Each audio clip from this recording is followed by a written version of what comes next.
жүріп келе жатырмын. Каждый басқан шагымыз, каждый біздің шешімдеріміз біз үшін бір үлкен бір результат және өмірімізге бір үлкен өзгерістер алып келетін дүние. Сол үшін бос уақыттарыңызды өздеріңізге бір дұрыс жағынан қолданыңыздар, бос уақыттарыңызды дегім келеді. Өйткені ақшадан қымбат ол уақытта және денсаулық. Соны әдемі қолданып, әдемі өмірлеріңізді өтіңіздер. Мен постоянно айтатын сол ең қымбат уақыт. Мысалға бұл жастық шағымыз біздің мәңгі бақи емес, какой-то бір определенный бір кішкене ғана уақыт.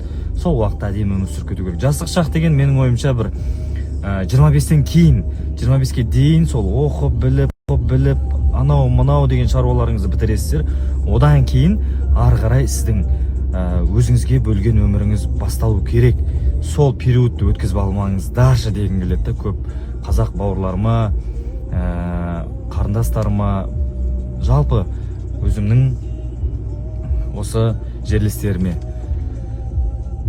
Риск ол түбі ризық дейді. Сондықтан рисковать етуден қорықпаңыздар. Бір рет болмай қалуы мүмкін, екі рет болмай қалуы мүмкін, но өмір болған соң бұл жерде бір дөп басып ешкім айта алмайды. Сіз осыдан сен осы бизнеспен күшті болып кетесің деген сияқты айналысып көру керек. Ең мынандай мотивация беретін маған істемей өкінгенше істеп өкінген жақсы деген нәрсе бар. Істеп өкінгенде емес мәселе сіз істеп көріп ертең біреуге де айта аласыз, бұл нәрсе болады, болмайды деген сияқты. Немесе өзіңіз үшін де ол бір шешімі болады. Мына нәрсемен қоя салу керек, одан да басқа нәрсемен деген сияқты. Ертең мынандай ой майзаламайды да сіздер сонда. Осы нәрсені істеу керек еді сол кезде, әйтпесе босылай жүрмейтін едім, байып кететін едім сол кезде айналысқан кезімде деген сияқты ойыңызда болмайды. Сол үшін мен немен айналыстым, ол өзіміздің жақын бауырларыма да белгілі. Мен кез келген нәрсемен айналыстым. Услугаларында көп нәрсесімен қол жасадым. Жалпы көп нәрсемен айналыстым өмірімде. Осы жасыма дейін. Әлде болашақта айналысатын нәрсем көп. Жалпы күзден бастап үй соғып, үй сатумен айналысамын деп жатырмын. Планда уже бастаған іс-әрекеттеріміз бар демекші. Тағы да одан да басқа нәрселер бар.